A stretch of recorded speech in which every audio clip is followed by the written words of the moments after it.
Everyone, welcome back to my YouTube channel. Welcome back to another beautiful vlog. कैसे हैं आप सब? I hope आप सब ठीक है। अल्हम्दुलिल्लाह मैं भी बिल्कुल ठीक हूँ।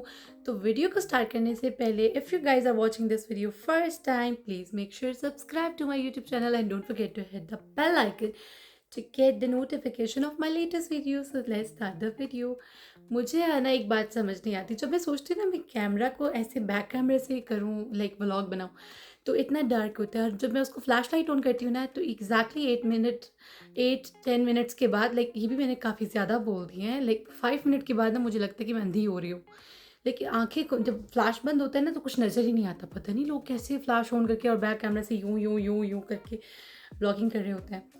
तो आप लोग बताइए कि मुझे क्या करना चाहिए, फ्रंट कैमरा से सही है या बैक कैमरा से ट्राई करें? मुझे लगता है बैक कैमरा से आप लोगों को ना मैं आधा ब्लॉग दिखाऊंगी और आधा नहीं दिखाऊंगी, पता ही नहीं लगेगा कि क्या आपको दिख रहा है और क्या नहीं दिख रहा।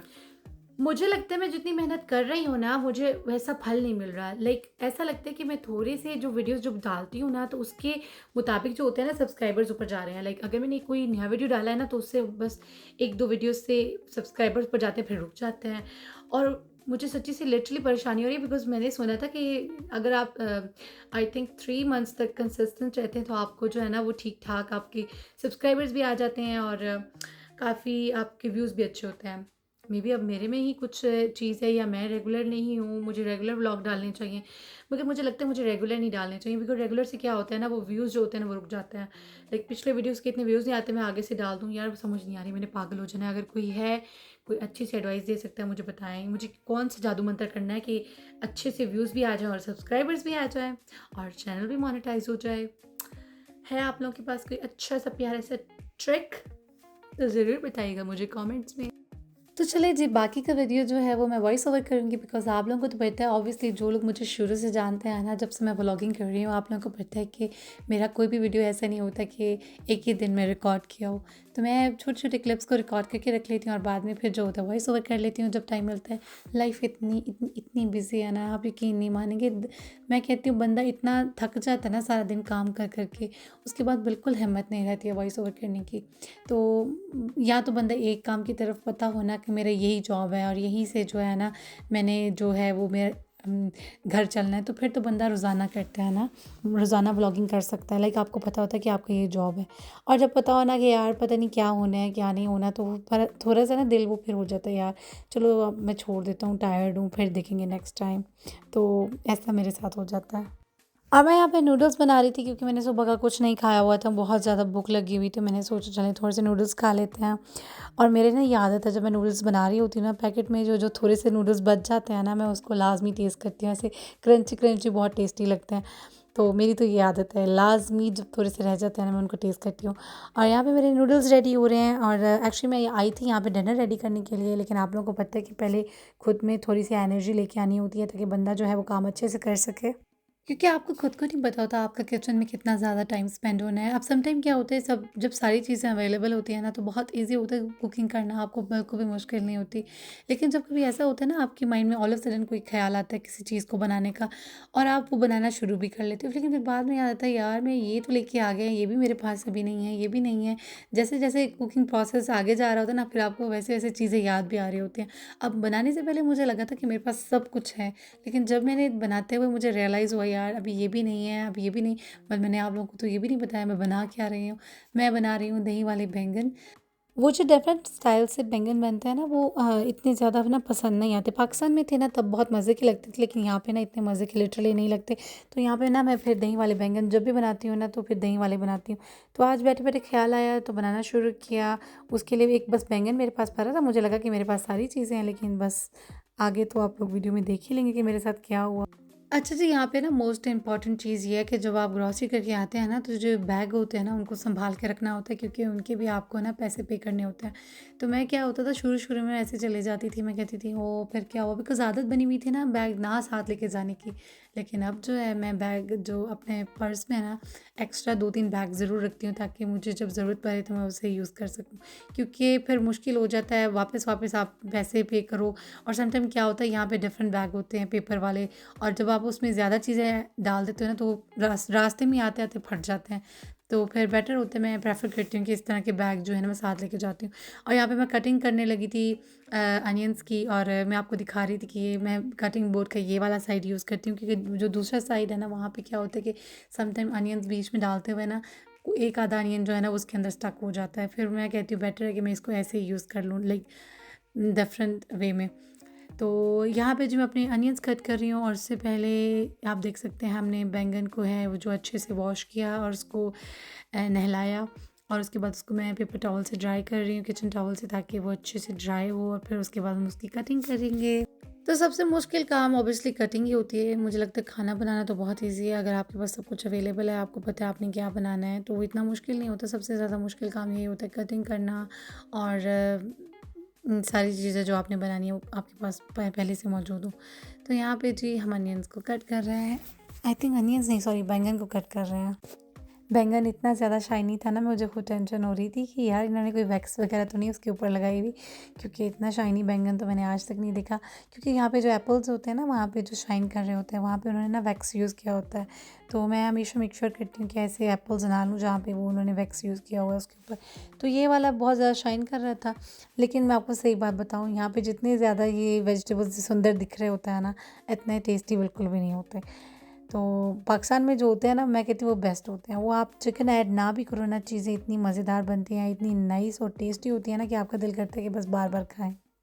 तो यहाँ पर जी बैंगन्स को पहले फ्राई करना होता है, और यहाँ पे फ्राई करने के लिए तो मेरे पास ऑयल ही नहीं था। मैं सच्ची से लिटरली दुआ मांग रही थी, या अल्लाह प्लीज़ पूरा हो जाए। मुझे टेंशन हो रही थी कि मैं क्या करूँगी अगर ये पूरा नहीं होगा, फिर मुझे ऑयल लेने जाना पड़ेगा बाहर। और आपको पता है कि एक तो बंदा वैसे ही थका हुआ होता है, ऊपर से जो चीज़ें आपके पास नहीं होती हैं उनको बाहर लेने जाना और डिफ़िकल्ट बना देता है काम को।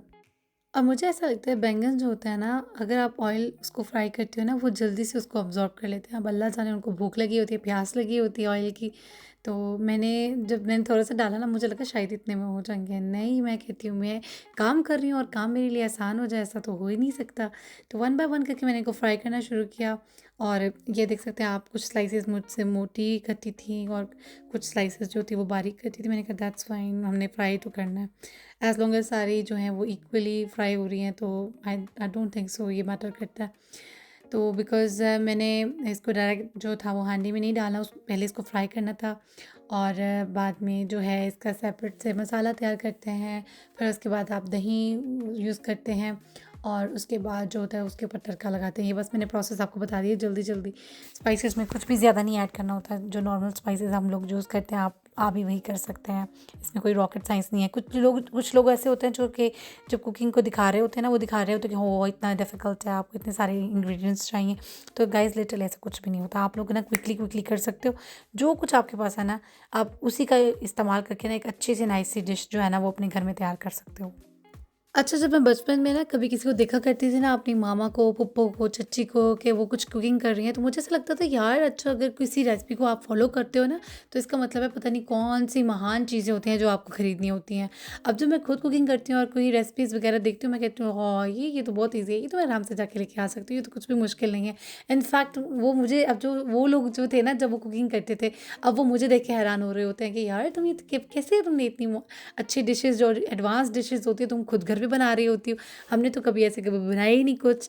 तो मैं खुद हैरान हो रही थी यार कि मैं इतनी काबिल हूँ, अल्लाह तेरा शुक्र है मैं इतनी काबिल हूँ, मैं खुद सब कुछ कर सकती हूँ। तो कभी-कभी ना लिटरली दिल को बहुत खुशी मिलती है ये सोच के कि आप जब है ना दूसरों से बेहतर खाना बना सकते हो। और यहाँ पे मैं जितना थोड़ा-थोड़ा ऑयल यूज़ कर रही थी ना, ये बैंगन उतने ही प्यासे निकले। इन्होंने कहा नहीं बाजी, हमें और ऑयल डालो, हमें और ऑयल पीना है। तो बस फिर क्या था, ऑयल की बॉटल ही ख़त्म हो गई, और मुझे बाहर जाना पड़ा ऑयल लेने के लिए।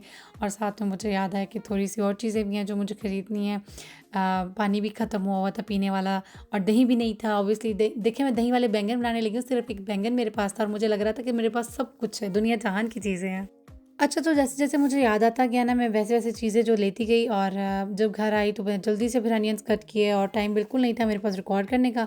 मेरा पहले ही मूड जो था वो ऑफ हो गया था। मैं इतना टायर्ड फ़ील कर रही थी, मैंने कहा बस जल्दी-जल्दी से आप लोगों को छोटे-छोटे से क्लिप्स दिखा देती हूँ। और ये उसके बाद मैंने इसका जो था मसाला रेडी किया था, और आप बैंगन आप देख सकते हैं पीछे फ्राई करके मैंने रख दिए थे। लिटरली दिखने में जितनी सिंपल लग रही है ना, इतने इसने मेरा तकरीबन है ना almost 2 and a half hours मेरे लग गए थे। इसको बनाते हुए किचन में मेरा इतना टाइम गुजर गया था। और यहाँ पे मैं इसको अब असेंबल करने लगी थी। सबसे पहले नीचे जो है वो आपको स्पाइस, ये जो मिक्स है मसाला, ये रखना होता है। तो उसके बाद बैंगन रखने होते हैं, फिर उनके ऊपर सेम ऐसे प्रोसेस रिपीट करना होता है, फिर दही ऐड करना होता है। बस आपने रिपीट करते जाना है, सेम प्रोसेस है, रिपीट करते जाएँ। और राइट एट द एंड जो होता है वो आपको ज़ीरा का और ऑयल ऑयल लेके उसमें ज़ीरा डाल के फ्राई करके आपको बस उसका तड़का देना होता है, लगाना होता है, एंड दैट्स इट। आपका जो है वो डिश रेडी है। तो उफ़! कितनी जल्दी मैंने बोल दिया। चलिए जी गाइस, बेसिकली इसकी 3 प्रोसेस होते हैं। पहले उसको बैंगन फ्राई करना होता है, बाद में असेंबल करना और बाद में ये तड़का, सॉरी गलत बोल दिया।